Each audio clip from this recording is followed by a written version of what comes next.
I believe, yes, the files should be released. I'm tired of the government saying that they want to release them. So please just do it.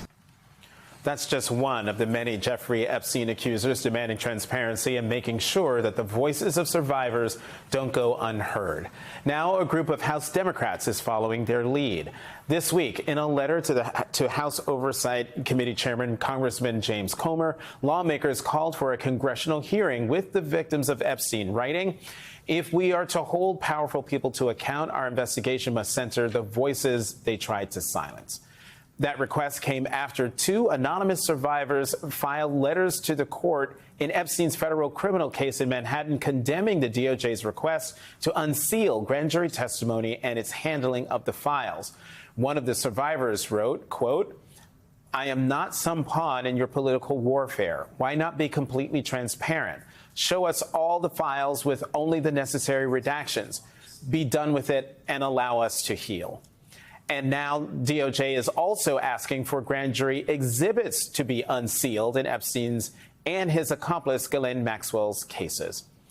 Joining us now, Gretchen Carlson, journalist and co-founder of Lift Our Voices. Gretchen, thank you very much for coming back to the show and for being here on set. I want you to listen to another Epstein survivor. This is Jess Michaels and what she said to our colleague Ari Melber on Thursday. Listen to this.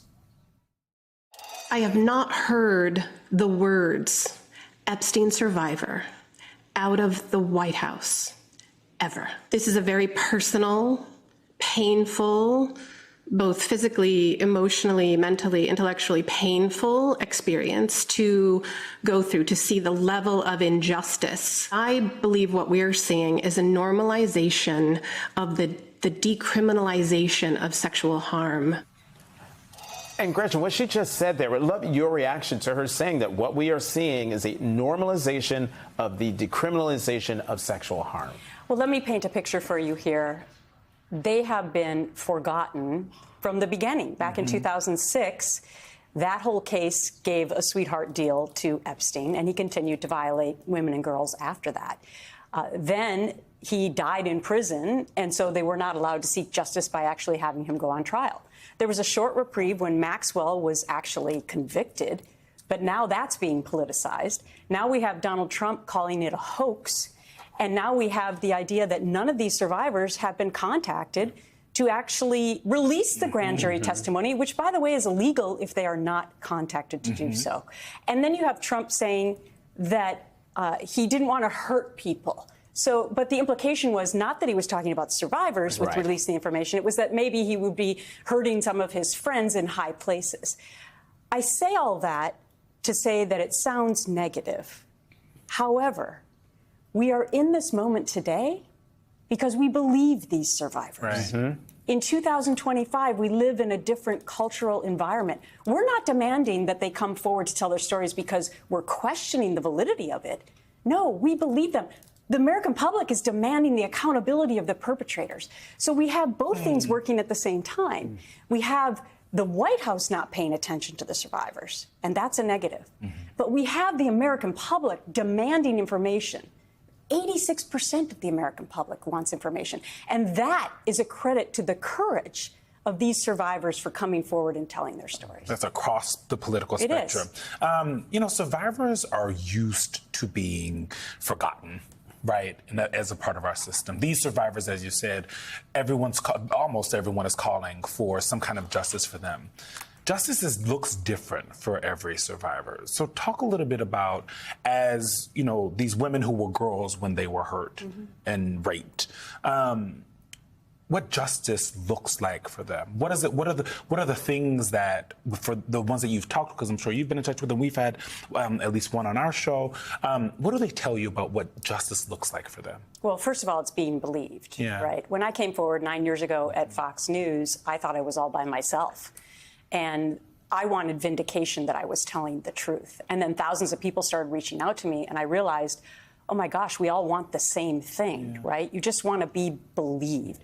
We're now a lot more along in progress in doing so. But the other thing is that they want to be able to own their own voices. And this is what I fight against now, are things like NDAs, because a lot of these women signed NDAs as young girls before they were actually recruited to come and work, right? They had no idea they were signing away what was eventually going to happen to them. And this happens all the time to regular people in the workplace as well. And then it happens and they realize they don't own their own voice. And I would say that of the thousands of people I've talked to, they say, when can I tell my story? When can I own my own voice? And if they've signed something like that, I unfortunately have to say never. I mean, the unbelievable fact is that I don't own my own story. Yeah. And so I can't even tell you the details. Luckily, I can talk about this and help other people. But that's something that all survivors want, is to own their own story. You know, multiple times President Trump has been asked the question, would you pardon Ghislaine Maxwell? Because she obviously wants a pardon. And he never categorically says no. I know. Right. That this is, it's still hanging out there. So what He do says, you, I can do it. Right. You know, I haven't thought about it, but I mean, I can do it. What do you make of the fact that President Trump still refuses to categorically rule out a pardon for a convicted sex trafficker, sex assaulter? I think that that is the biggest slap in the face to the survivors of everything else that I listed. Because that is, to your point earlier, normalizing the fact that it doesn't matter what she did.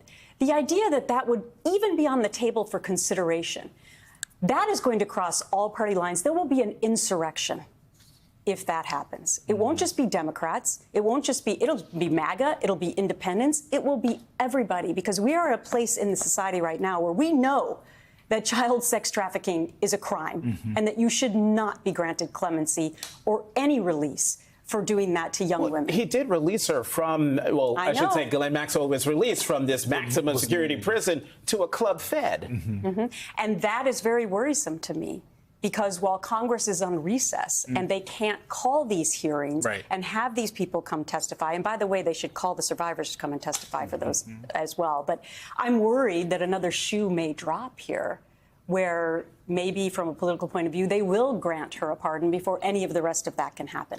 But I think the American public would rise up against that, because we are at a different place in 2025 than we were even just 9-10 years ago. Lawyers for the Epstein survivors wrote a letter to the judge overseeing the possible unsealing of the jury material in Maxwell's case on this possible pardon. I'm going to read from this a little bit. Several victims have already died by suicide, drug overdose, or under tragic circumstances tied directly to the trauma caused by Epstein and Maxwell. The psychological toll of this abuse is ongoing. A pardon issued in silence or secrecy would reignite deep trauma, destabilize the already fragile healing process of many survivors, and could result in further irreparable harm, including loss of life. It would suggest to victims everywhere that powerful predators are once again above the law. That last line there, it would suggest to victims everywhere that powerful predators are once again above the law. Do you see it that way? Of course. And I would hope that there would be at least one advisor to President Trump that would be telling him what a grave error this would be. But see, we don't know what's in all this information, so we don't know what they may be protecting, right? And if that is more paramount to actually listening to the survivors and honoring them, that's the problem, which is why the Trump administration and the DOJ could release everything today, this morning, while you're on the air live. They could get this done right now, and they would satisfy their base, and they would satisfy the inquiry from millions of Americans who now want more information. Gretchen Carlson, journalist and co-founder of Lift Our Voices, thank you so much for being on set with us.